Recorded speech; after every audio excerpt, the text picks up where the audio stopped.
So round 22, St Kilda Footy Club at Etihad Stadium. Had a great game against them round 1, but now we get another challenge as a football club to go down to Melbourne, see if we can get another win in Melbourne, but also our first win at Etihad, where we haven't played the greatest amount of footy, but we go down there with some real confidence.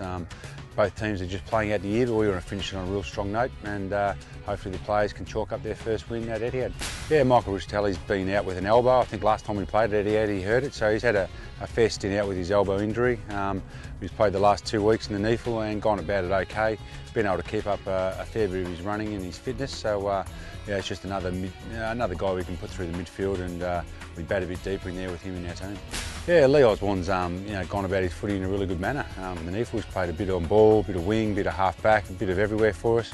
He's a mature body, obviously from Victoria, and he gets an opportunity this week with some good form in the NEFL.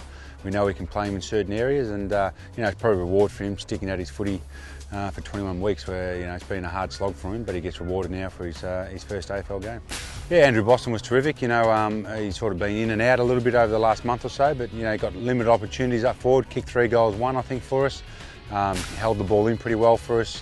Created some real good opportunities, and we know he's a beautiful kick. He's very footy smart, and he's just learning what it takes to play an AFL game week in, week out. And Dan Garinge was his best game in the ruck. Did it manfully most of the time against Lobie, with a little bit of help from Charlie Dixon, but look, found the ball around the ground, which he'd been showing he could do.